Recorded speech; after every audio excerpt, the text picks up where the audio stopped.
the hour, so just sit tight. We're going to give everybody time to get logged in, and now would be a good time to go get some coffee or take a restroom break. We'll probably start maybe a minute after the hour, so we have a few minutes.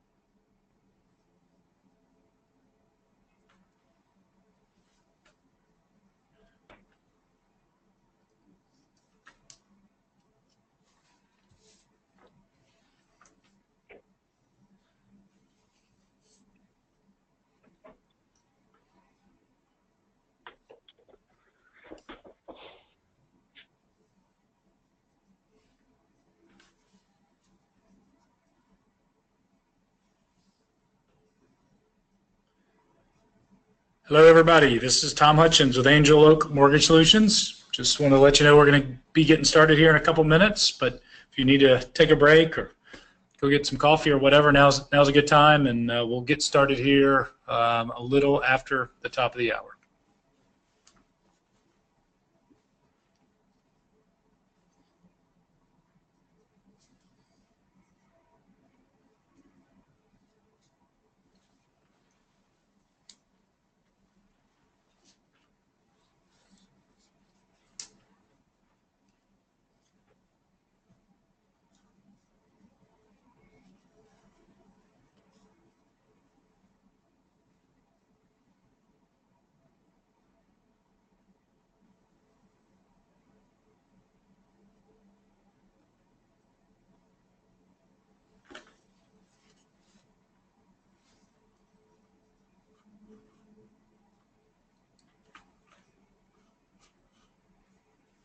Hello, everybody. This is Tom Hutchins. Thanks for joining us today. I'm going to give it another minute or so. I see a lot of people jumping on. So we're going to get started here in just about a minute or so. And thanks again for joining us.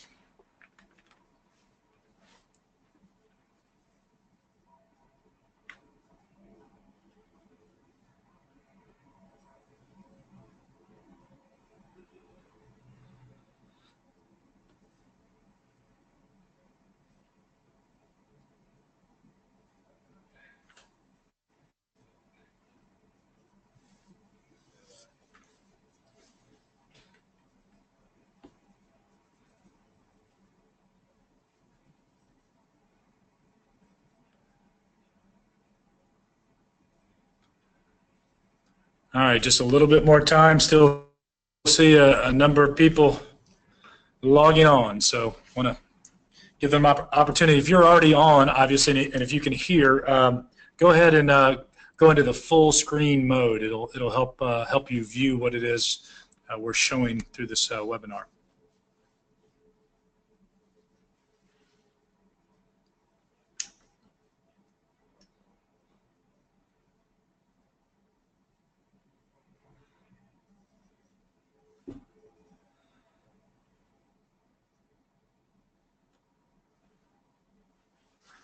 All right. Well, it's a couple minutes after 1 o'clock East Coast time, so I think we'll go ahead and get started. Wes, are you on the line? Yes, sir. I am here. Thanks for having me.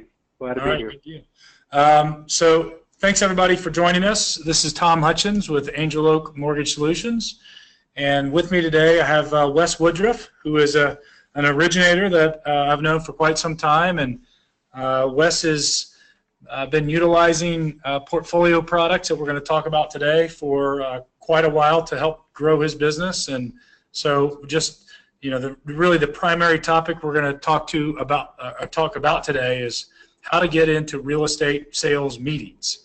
And, you know, with all that's going on in the market, everyone's talking about, hey, I really want to transition into the purchase market, and we obviously believe that's very important for everybody. And so Wes has again been a great partner of ours. And so Wes, thanks for taking time out of your day to talk with us.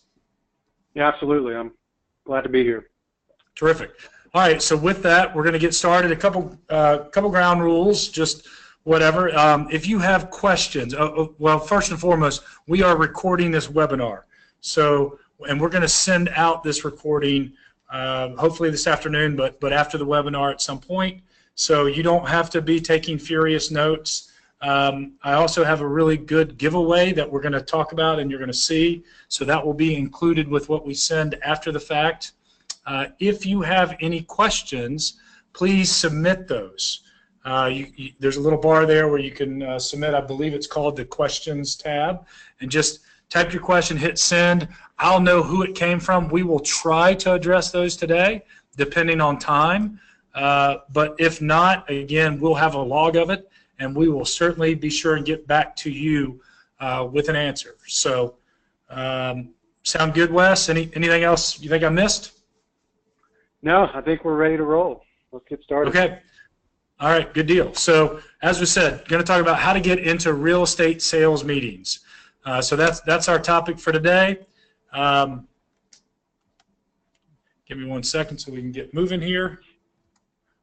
Here we go. Sorry about that. So just a quick outline of what we're going to talk about today. First, regarding real estate sales meetings, the benefits. We're going to talk through the benefits of that. We're going to talk about who and how to ask to gain entry. I think that's a really important piece that sometimes gets overlooked. We're going to talk a little bit about preparation and the importance of preparation, and then presentation content. And I think that's what you're going to be most excited about, because we've got something to help you with the content. And then finally, we're just going to talk about how to maximize your results. So with that, we'll just keep going. Really, kind of the benefits of conducting a sales meeting, and this is something that I think is really important. And Wes, you just jump in whenever you think is the right time. But this came out of the Harvard Business Review, and I thought it was very telling and something that we talk about on a very regular basis. But face-to-face requests are 34 times more likely to get a positive response than sending emails.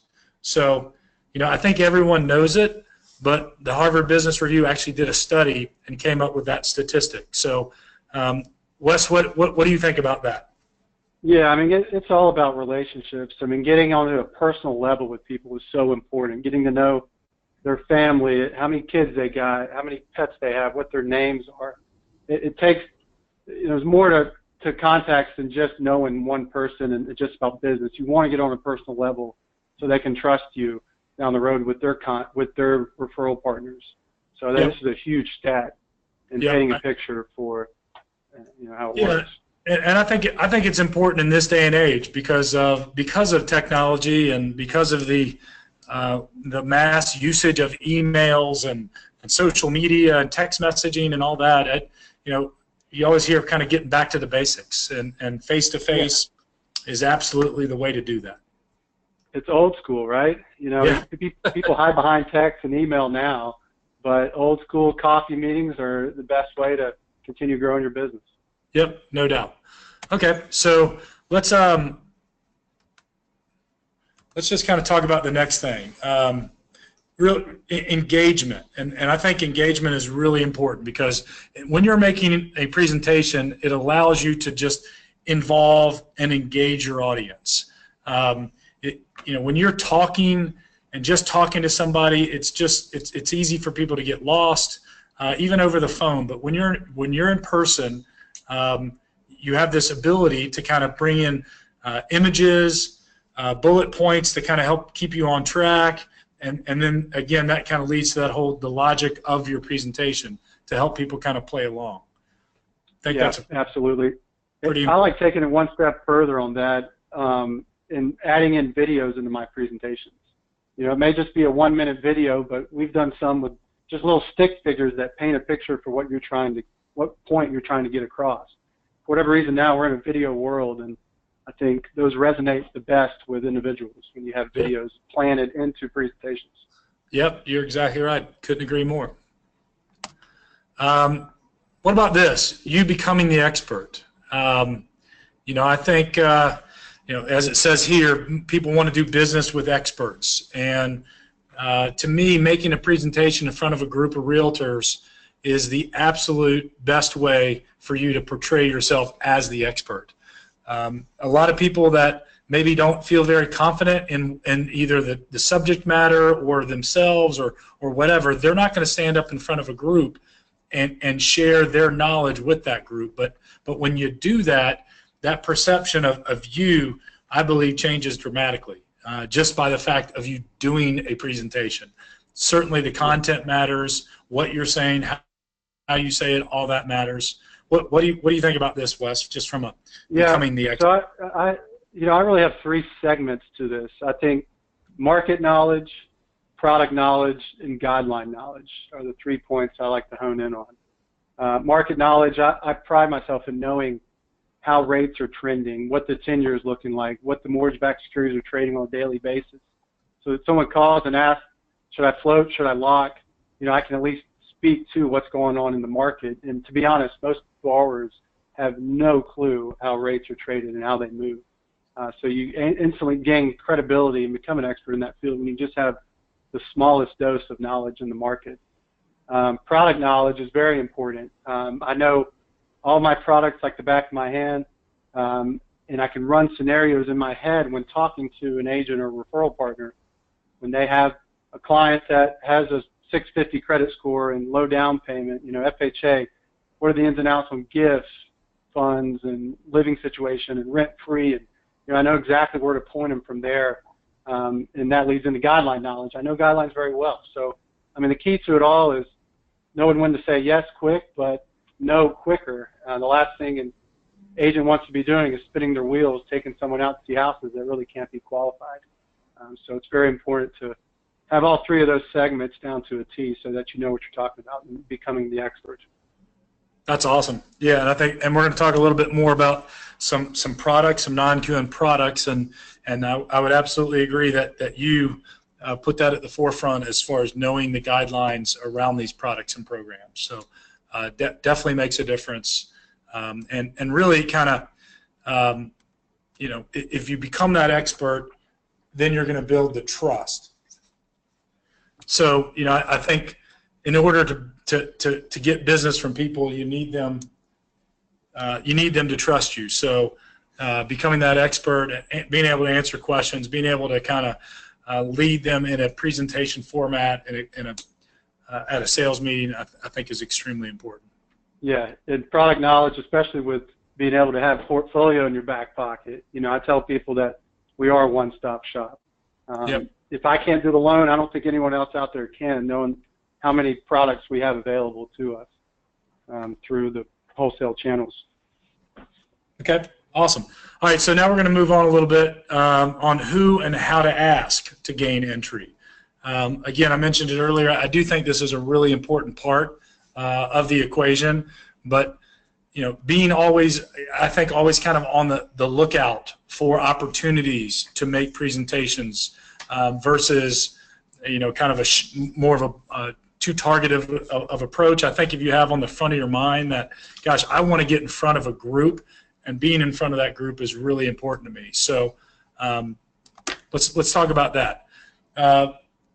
What about leverage the transaction? I think something that you were telling me a story earlier about how you leverage a transaction. Maybe just kind of walk everybody on this call through that, because I think it's really, to your credit, Wes, it's very creative and thorough, and maybe just, I don't want to steal your thunder. So why don't you share your thoughts around that? Yeah, absolutely. What I love about this business is that on the purchase side, you have a captured audience for 30 to 45 days. It may have been the buyer's agent that referred you the deal, so there's always going to be a listing agent on the other side that you have the ability to touch 3 or 4 times or more throughout the entire process, and they want to hear from you. And so leveraging the transaction would be getting out and talking to these contained referral partners throughout the process. And it could be CPA, financial advisor, it could be a lot of people, but for this point, we'll just focus on the listing agent. They're captured with you, and I always touch them at least 3 times. Once I get a deal and I don't know the listing agent, I instantly call that listing agent and introduce myself. And it's amazing how hardly anyone does that, but it's like, hey, my name is Wes. representing the buyer. The financing looks perfect. We're getting the process started. We'll order the appraisal soon. I'm going to let you know when the appraisal comes in. I'm going to let you know when we have conditional approval. I'm going to let you know when the closing package is released, when it's clear to close. And then ultimately you get to meet them at the closing table. And, you know, if you follow through on all those things, it is very important to say, look, if I follow through on everything I'm going to tell you to do up front, would you be willing to get a cup of coffee with me? And 100 times out of 100, they're going to say yes. And so that helps you garner another referral partner just within that one transaction.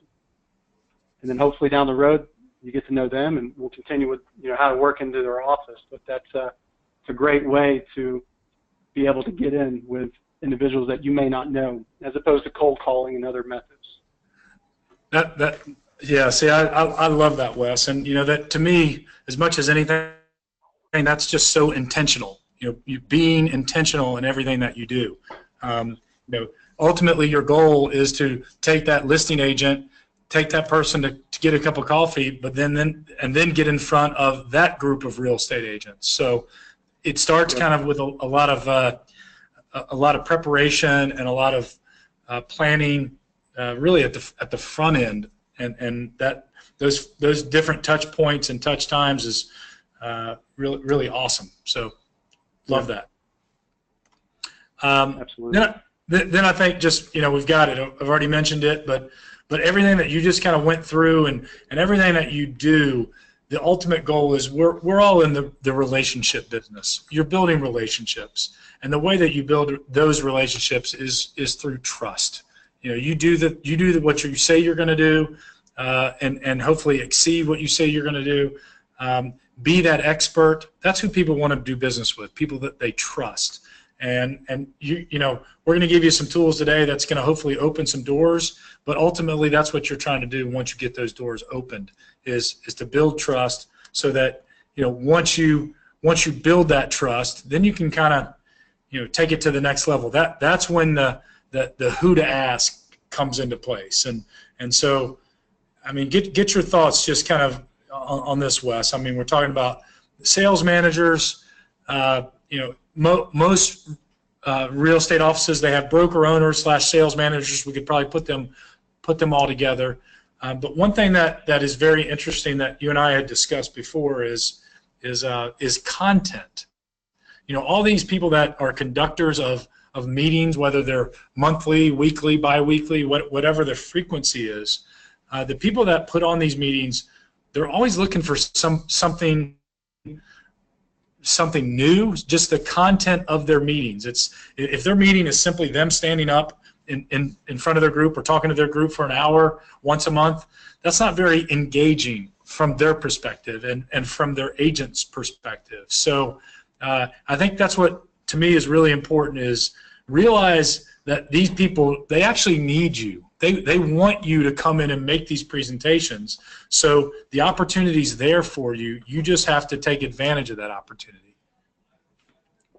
Yeah, absolutely. On that note, I actually have a real life example from 2 months ago where I was referred a portfolio loan, a bank statement loan, knowing that no one else could do it. It was actually a real estate agent looking to buy a house, and at the week before closing, that other lender had to turn down the deal because they couldn't get qualified. But the crazy part about that deal is that there were 3 or 4 other parties that were hinged on that deal closing. So that seller was buying a house, but they needed those funds to buy that house. That house that they were buying was contingent upon that house selling. So there were 3 or 4 parties affected on this deal. And, you know, when I talked to the referral partner, I said, look, I know I can get this deal done. I have the product. I've got him pre-approved. He's ready to go. But I don't want to paint myself into a corner. I need 3 weeks to close this loan. And they're like, okay, well, let me check with all the other interested parties, and we'll see if we can make it work. Sure enough, they did. They got all the others closings extended, but really put the pressure on me to get it done. Knowing that my ops partners could handle it, we moved forward, and ultimately we closed the loan in the time that I told them to. I gained their trust by being able to do what I said I was going to be doing for them. And what the best part about that is I was able to get a lunch appointment with a realtor, down the line from this example, and captured audience for, a good 30, 45 minutes and just shared some of the portfolio products that I have in my fingertips, and ultimately it led to another $500,000 loan that I'm just turned in today. That is awesome. It's great to get trust in these situations.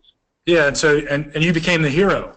I mean, you saved the day because if the first transaction didn't happen, all those 3, 4 other transactions down the line, they're not happening either. Yep, that's right. That's right. Don't overpromise and underdeliver, because you'll go from the hero to zero pretty quick. But if you know what you have and you know you can get it done, then it's great to utilize it. Set the proper expectations and then hopefully exceed them. What about top producers? What do you think about the top realtor producers? How would you approach that or leverage that? My philosophy is getting in with the buyer's agent. And one thing you got to be careful is that some of the top producers in my market are all listing agents. So you got to be careful with who you're targeting, because unfortunately in our business, listing agents don't get us very far.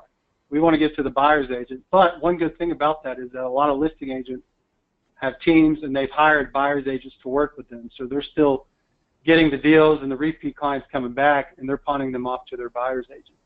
So getting in with them, they have a lot of credibility in their company, and if you can garner their trust, then ultimately you could work towards the ultimate goal of getting into the sales meeting. So for me, top producers is probably the main target on this slide that you have here, and ultimately getting in with a broker and owner. I mean, they're the one that you want to get to, but just cold calling them is going to be a tough sledding to get with them. Right, but when you have that transaction that might involve one of those top producers, that's the whole leverage of the transaction, like you talked about earlier. Yeah, absolutely. And you got to strike with that iron's hot. You're only as good as your last deal. And so as soon as you do save the day for them, I mean, they're picking up your call. They want to meet with you. You got something that they don't have, and they want to find out how you can help their clients. Right. So what about, we have here board of realtor meetings, and that's certainly a very specific one, but what do you think about just kind of associations in general and really along the lines of making presentations? If you can get in and get the presentation, I think that's great. I mean, being involved in those is important. Some of the elevator pitches you could have with, being able to close deals that other people can't close. It's just a quick pitch that can hopefully get you in the door. I think it's all good. Just getting out and being visible is the biggest key. Right. Well, the thing that I've talked to some people that have had a lot of success with that, and it goes back to the issue of content. That they actually brought up, said, well, these board of realtors, they have these big meetings and they have speakers, and they need people that are willing to stand up and speak. And so as a loan officer, wow, what an opportunity. Wouldn't you like to be the one that gets to stand up and speak in front of a lot of realtors? Yeah, absolutely. Yeah, it's tough to get up there. If you can, it'd be a huge platform to have. Yep. All right. Good deal.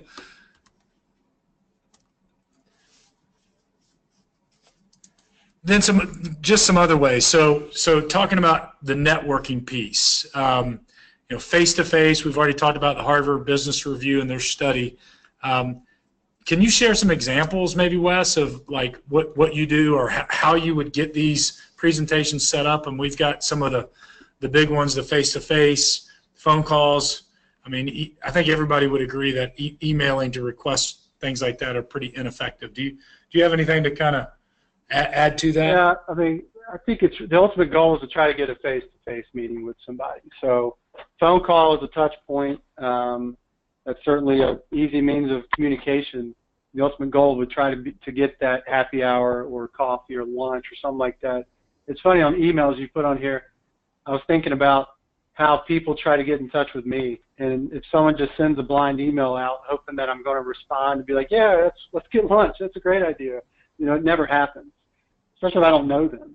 Yeah. I think email down the road is good to stay informed and things, and drip campaigns and stuff like that. But introductions, hoping that something's going to stick with an email, it's just not going to work. Right. Yeah. No, I think email used as a follow-up tool and just a communication tool in general, like you said, a drip campaign, something like that. But to actually get a meeting, that's going to be tough to do, if not impossible. People get lots of emails every single day. Lots.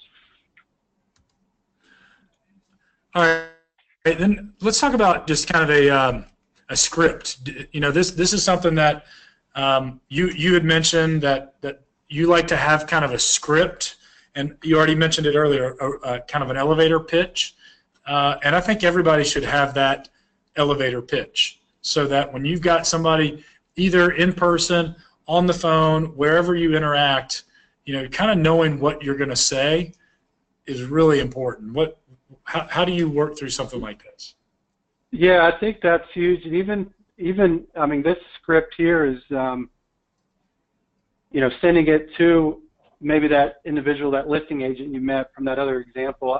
I like using scripts too, where, you know, if I'm sending this to, say, an agent that's going to send that to their sales manager, I think that's a great play. You know, a lot of times people don't know what to say on how to approach a situation, but if you put the words exactly on paper and just insert a name in a company name, then it's easy for them to turn that around and pass it along to somebody. If they say, hey, can you put me in touch with your broker, and they're like, they just don't get to it. But if you tell them exactly what to say, I think it's huge to have some sort of script outlined, like in this example here. It's just something basic, something to catch their attention. Yeah, elevator pitch, short and sweet, but the thing I probably should have in bold is to help your agents close more deals. You know, that's what's in it for them. Why do they want to engage with you? And if that's part of your elevator pitch, is that, hey, I'm going to help you close more deals, that's what they're interested in. You know, they're looking for content that's going to help their agents make more money. Absolutely. I mean, that's ultimately the reason why we're in business, right? I mean, and especially from the higher ups at real estate offices, they want their agents to close more deals too. So if you have the secret sauce, then they're probably willing to listen to you. I mean, it's funny. A lot of people go out there and they pitch service. They pitch, you know, quick closings. And in reality, we all have that. But to have portfolio products that no one else has, and that you know your products very well, that's a pretty good value proposition to have. Yep, no doubt. Okay, so let's kind of move then to preparation. You know, it's something we talked about at the beginning, the importance of it, and let's just kind of talk through a couple things. Confirming with email prior to a meeting. Elaborate on that a little bit, Wes. Okay. Well, it's funny because when we were going over this a couple of days ago, I had a real life example on Monday. I had a big sales meeting, about 25 agents there, and we had prepared a 20-page PowerPoint presentation, and I had emailed the sales manager the presentation. Note there, email, not bringing thumb drive for the presentation. So I get to the presentation, and fortunately I had made a folder with handouts and other things just to really give them as giveaways at the end. Well, when he went to set up the presentation, he couldn't pull it up, and I basically had to hit shoot the whole thing. Luckily, I had the handouts, and I was prepared for this. But I mean, a lot of people, if they strictly rely on technology, sometimes it doesn't translate. And what had happened was our PowerPoint technology, I think, was a little more advanced than what they had, so they couldn't pull up our advanced version, and then we were really stuck there. Well, that's funny because you kind of went to the next bullet, even the confirming of the audio video equipment. You know, I think it's important to have it in there if you have that opportunity to kind of address what you ran into. I mean, obviously you had to do what you had to do, but if you have the opportunity to go in and test whatever it is, however it is, it's going to be set up. At minimum, even if you can't get there in person, make that part of your confirmation email or your discussion prior to. Hey, what kind of room is it? What's the setting?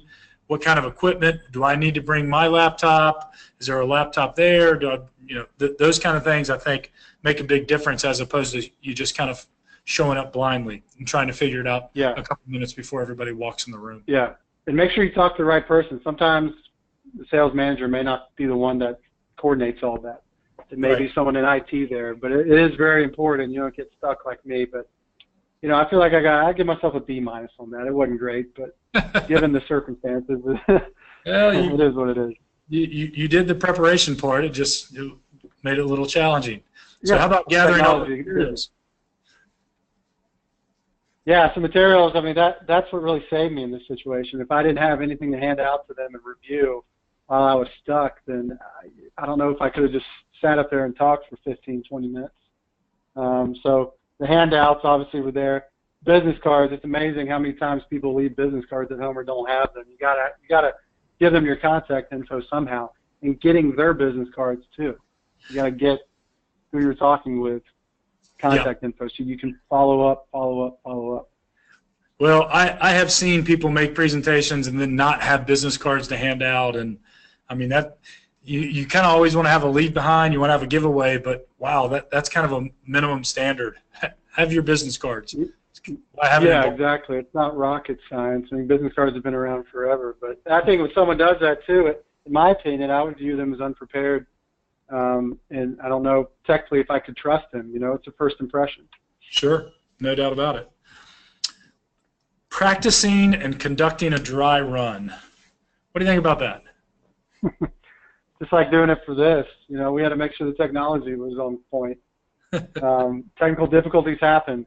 You got to know what you're talking about. You got to be prepared on everything you do. So have a dry run with anybody in your office or your spouse or somebody.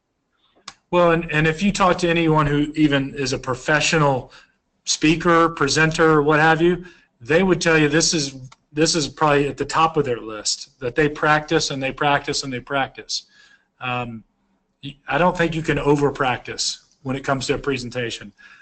Again, going back to the whole being the expert, if giving the presentation, it's apparent that you've practiced, I think that's how you're going to be viewed as the expert, and that's how you're going to gain that trust. So this is kind of like wrapping it all up in my mind, that if you do all these things and you put forth the effort and the practice, then you're going to get to the ultimate goal of getting business. Yep. Review meeting attendees if possible. I'll speak on that. I think this is a pretty. Yeah, go ahead. Yeah, I was going to say, I mean, I think that's huge, like know your audience in there.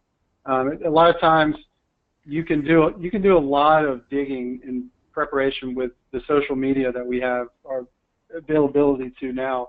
Going to LinkedIn, finding the contacts, finding little things personally about them that you can touch on, that I think would impress them and make them want to listen to you more. So trying to get that list certainly is a plus, but if not, then just doing a little digging online, I think, go a long way.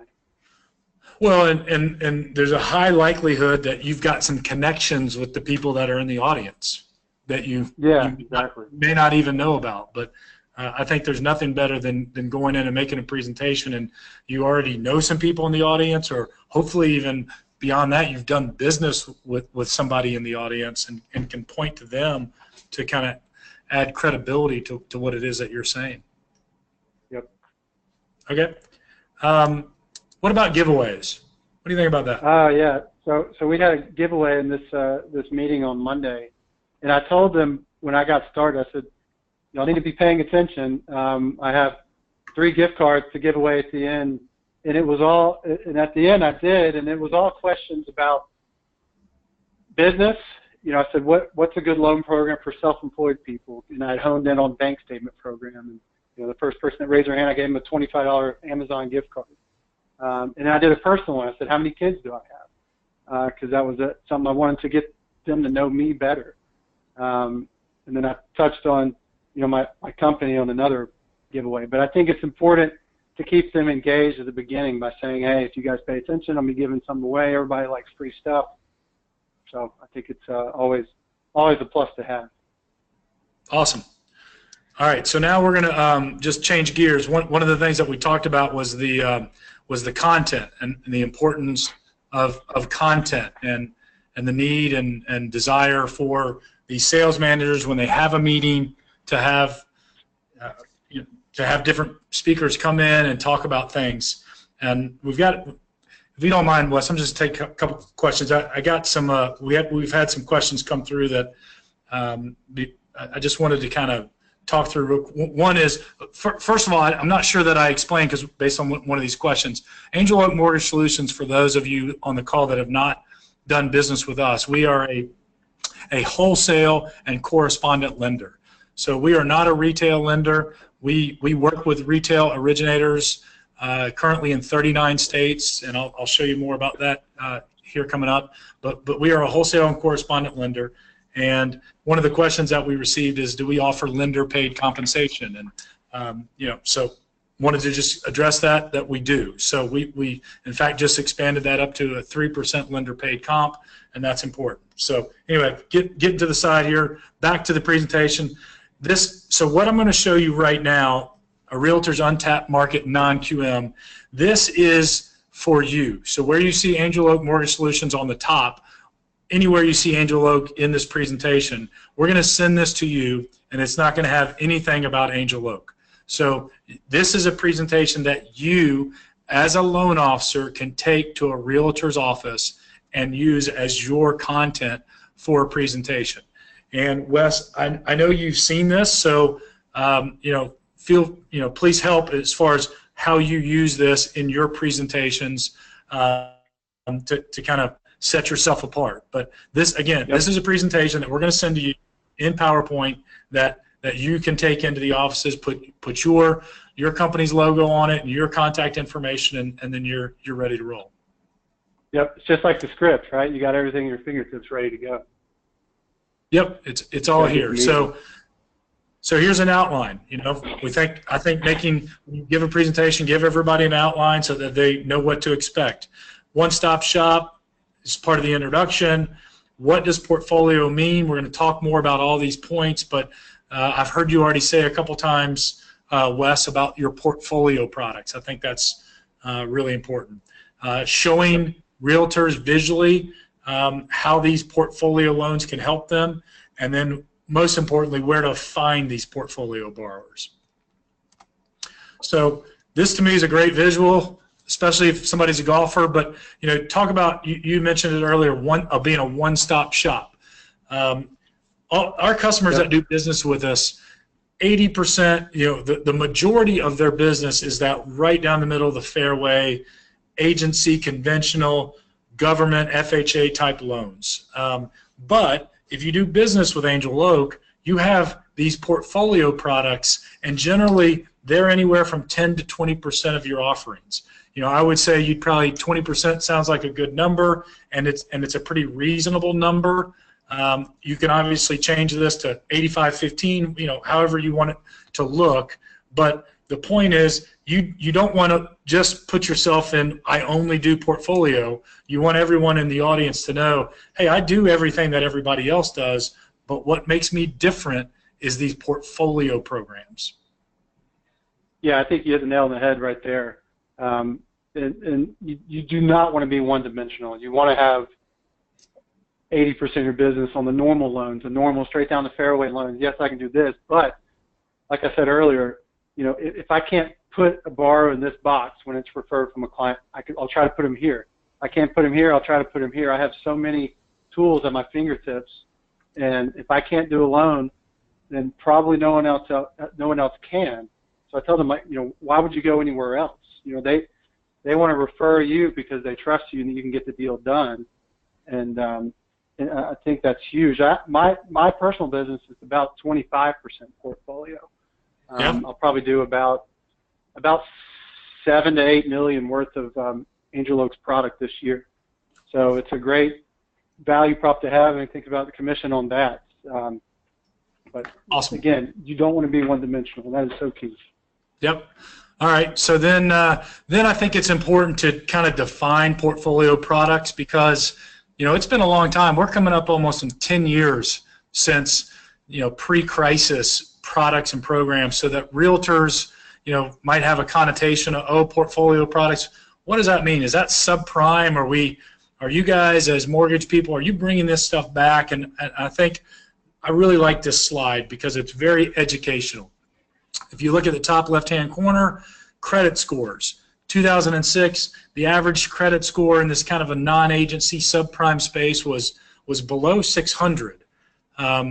Angel Oak, we've been doing these loans for 4 years now, and our average FICO on our non-agency, including the non-prime type products, is 680. So helping people understand that what happened 10 years ago and what's happening today is really different. The bottom left there, down payment. That's one of the big ones. Back in the day, as some people refer to it, most of the loans at the time were zero money down. It was all 100% financing, either 80-20s or 100% one loan, but there was no skin in the game. And now you look at the loans, our loans go up to a maximum of 90%, but even the majority of the buyers today are putting 20, 25% down. Our average loan to value is under 80% in these portfolio programs, as you call them. Another difference, the whole proof of income. Everybody remembers the stated incomes and the NINAs and all that stuff. Now everyone has to have a documented ability to repay. And we're going to talk a little bit more about that, what that means, but kind of leading right into the oversight and regulation. Dodd-Frank applies to all programs. It applies to portfolio products. So a documented ability to repay, as everybody's probably heard, ATR, it applies in the portfolio programs as well. Make sense? Absolutely. Even average loan amount on there, I think mine's probably $450. They're all great loans. They're good borrowers. They just have one little blemish on their credit that they couldn't qualify on a normal jumbo or conventional loan. Yep. So it's a great just missed product. Exactly right. So then we talked about, okay, why is it important for these realtors when you're in the office in front of them? Why is it important for them to pay attention? By using you, the expert on portfolio programs, if they can just close 3 extra deals in a year, that can be a personal commission of $54,000 in a year. And you can change these numbers to your market. If your loan amounts are larger, the commissions are higher. If it's a little smaller, but you're not talking about they have to completely redo their business model. They just add in a few deals, one a quarter, and that'll help supplement their income in a very positive way. But there's that benefit. That slide is not far-fetched at all. That's a $600,000 purchase price. In that example I shared earlier, $450 average loan amount. That's what? That's 25% down, close to it. That's right on. Yep, exactly right. Then I think visuals. You talked earlier about videos, and we're not going to put any videos in here just because that does bring in some technology requirements that everybody might not have. But here's just some not only visuals with a picture, but the visuals of a scenario. This is showing realtors the kind of loans that are out there. I believe that one of the big things that has happened to portfolio lending and the mortgage industry post-crisis is that the realtors have been that first filter. They've learned which questions to ask a potential buyer because they've seen deals not go through. So a buyer's agent, they're not going to spend a lot of time with somebody if they tell them, hey, I'm self-employed, or I had a foreclosure a couple of years ago. They already have this notion, oh my gosh, I lost a deal because of this, and I went through the whole process of showing houses, and we thought we were good to go, and then come to find out that buyer was not able to get financing. So here we kind of change gears a little bit, and just so you know, these are all real transactions. So you would be the one presenting them. So this may not be a transaction that you have done, but these are not make-believe. These are deals. So we have, first one is a self-employed buyer. They make $200,000 a year. That's what they're going with. However, and credit score, look at that, 758, perfect credit, right? However, they have a good CPA. And what's that CPA's job? The CPA's job is to minimize the self-employed borrower's tax exposure. So, yes, that borrower in their mind they make $200,000, but not according to the tax returns that they submit to the IRS. And let's face it, that's why a lot of people are self-employed, because they do get some tax benefits by being self-employed. So here was a situation, we had a deal, we flipped them to our bank statement program for self-employed borrowers, and they were able to get a $750,000 loan because their documented ability to repay came from the bank statements, not from their tax returns. Yeah, just to get your mind rolling on types of industries these programs are good for, I've done loans for a lot of real estate agents, attorneys, and doctors.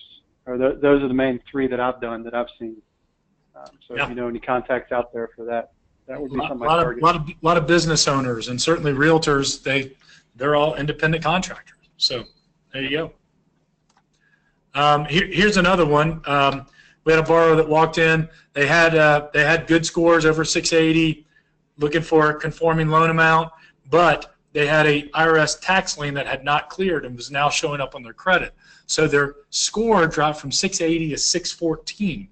And when you fall below that, getting below 680 makes it more challenging, but below 620, Wes, everybody on this call likely knows, is that your choices get a lot leaner when you get below 620. So we were able to do this loan. We actually at Angel Oak, we can go much lower into the low 500s, but a 614 was no problem. We used one of our non-prime product and got the deal done and got the borrower in the house.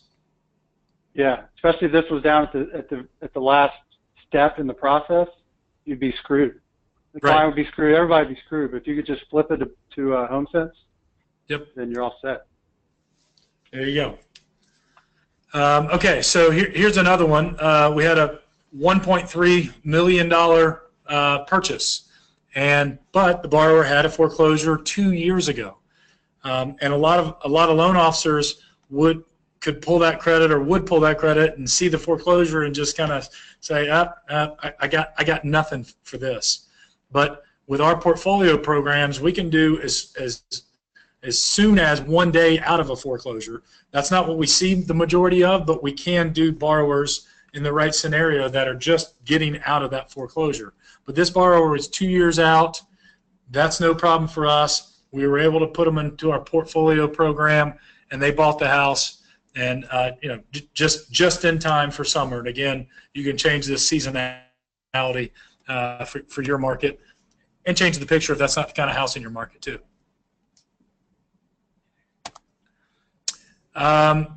So here's one. This is a terrific product that a lot of people are not aware of. But this was a buyer who was self-employed. She had sold her business about 2 years ago, took a little time off, and then started a new business. And everybody knows in the self-employed world, how long do you have to be self-employed, Wes? 2 years. 2 years. So this borrower was not self-employed for 2 years, started that business a year and a half ago. So, where could she turn? And so we have this product called the Asset Qualifier. And this just so happened to be a borrower who had significant assets. But we're not looking at their employment or even their income. We're looking at their assets. And in fact, the name of the program is the Asset Qualifier. But we use the assets to say they have the ability to repay. Obviously, it's credit-based as well, but the Asset Qualifier is something that we've recently rolled out here, and we've been able to save a lot of deals for our customers. Yeah, and that's a great loan for financial advisor referral partners, because they don't want that individual pulling out all their money out of their accounts to pay for the house in cash, nor margin loans on their account. So this is a great product for them to be able to have a trusted advisor as yourself to refer the deal to still help their client out to use the assets to qualify. That's a great point. And these are not pledged assets. I know we've been asked that before. So this is just simply having the assets and us evaluating those assets to document their ability to repay. Here's another one, investor loans. Lots of investors and a lot, all over the country now. I'd say that's one of the phenomenons that the crisis caused with the high number of foreclosures. A lot of people became real estate investors. So if you're looking to expand your offerings, how about some investor loans that don't have the typical agency limitations on it? The 4 loans, 4 Fannie loans or 10 loans total. We don't have a maximum number of properties financed. We also have what we call, it's mentioned here, is the investor cash flow. So we're not even looking at the borrower's tax returns. It's kind of like a commercial underwrite. We're looking at the property, the cash flow that property is going to generate, and we use that to qualify the borrower. So as long as they have enough expected rental income from a property to cover the debts of that property, the mortgage and taxes and insurance, then we're gonna give that borrower a pretty good loan. So this is just kind of a wrap up of the types of borrowers, types of loans these portfolio products are. You've got the self-employed with write-offs, lower credit scores, recent credit events, then that asset qualifier, the buyers with significant assets, and then some of those investor-specific programs. Where can you find these? This is you as an originator presenting to realtors. So going to realtors and saying, have you lost any deals in the last 3 months, 6 months that you can remember? Go look at that book of business and see if you can start regenerating some of these transactions and go out and find that person a house. Builders and developers, obvious. Realtors love to work on builder transactions, and builders don't want to lose any borrower that walks in the door. So by working with you and your portfolio products, you can expand the programs that these builders offer. Accountants, CPAs, you mentioned that already, Wes. CPAs. Remember, CPAs, they're the ones that are working on these tax returns that are stopping their clients from qualifying for a mortgage. So talk to them and tell them about these products and programs, and that's going to help expand the awareness. Financial planners. Yeah, go ahead. It's funny, real quick, Tom. This whole PowerPoint is designed for real estate agents, but at the same time, all the examples you shared on there hit on every major industry of a potential referral partner: bank statement, CPA, asset depletion, financial advisor, investors, just the amount of investor forums that are out there. Yep. So there's a lot of door openings that you can get to garner business from these products. Yep, absolutely. All right, so here's just potential. I think it's really important for everybody on this call, and certainly when you're talking to realtors, to kind of frame it up of how many people might fall into these portfolio products. We talked earlier, Wes, you said about 25% of your business is portfolio, but looking at the left, since the crisis, there have been over 18 million foreclosures across the country.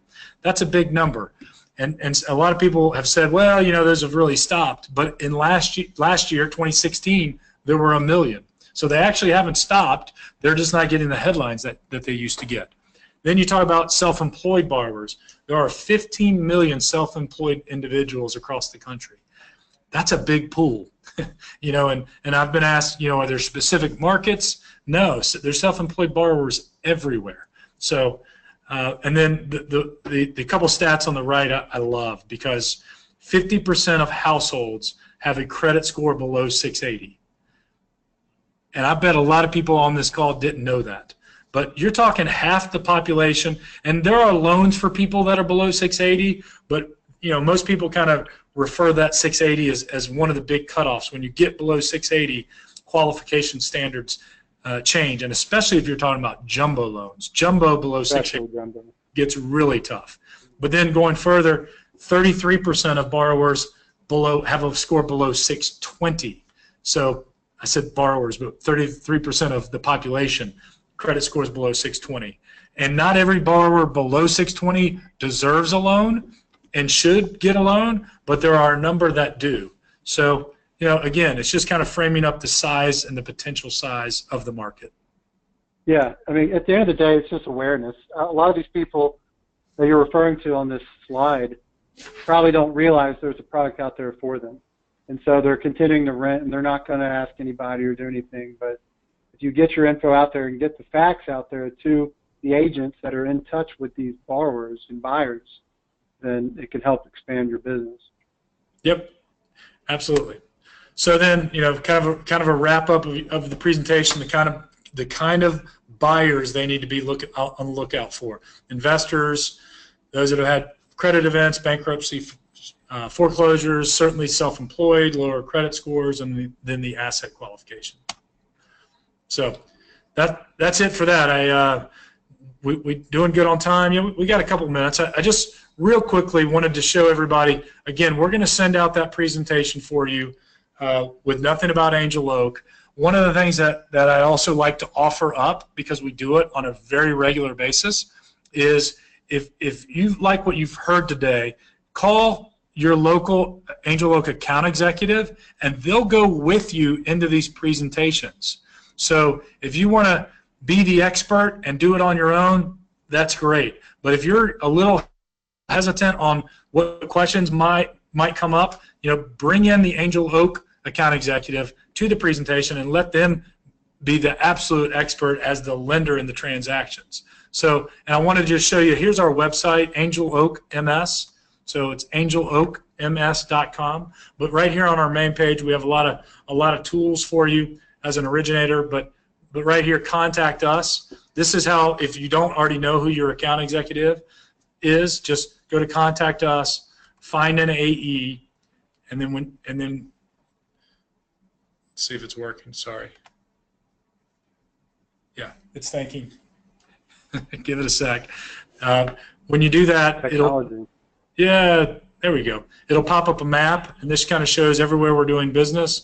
And all you would do is you just click on a state, and we give you contact information of who you can contact in that state, and then we'll get the AE in your market in touch with you. So I apologize. This website's moving a little slow. So that's about it. Wes, we've got a few minutes before the hour. Some questions came through. Again, we're going to get all your questions answered. Let me just look at these. Can reserves or down payment come from a gift? That's a great question, and the answer is yes. Down payments, we say a lot that we need people that have funds or have access to funds. So gift payments from family members, to us, that's still skin in the game. Here's another one. What are your turn times on purchase loans? Wes, you mentioned that, and when you were kind of backed up against the wall, you told them that you needed 3 weeks, and that's right on. Our average turn time is 21 days, 21 calendar days. So by working with Angel Oak and working in this non-QM space, we're gonna help you get it to the closing table, because one thing that we all know, and really probably 85% of what we do are purchase transactions, is the closing dates. Your example, Wes, was awesome about how a deal had kind of fell apart. But what doesn't change during that process is typically the closing date, because there's multiple transactions that are counting on this one deal. So we're going to get these loans closed. We've closed loans in less than 10, 12 days, so we can close them faster. 21 days is our average, and that's so if you need it done quickly, come to us and we'll get it done quickly for you.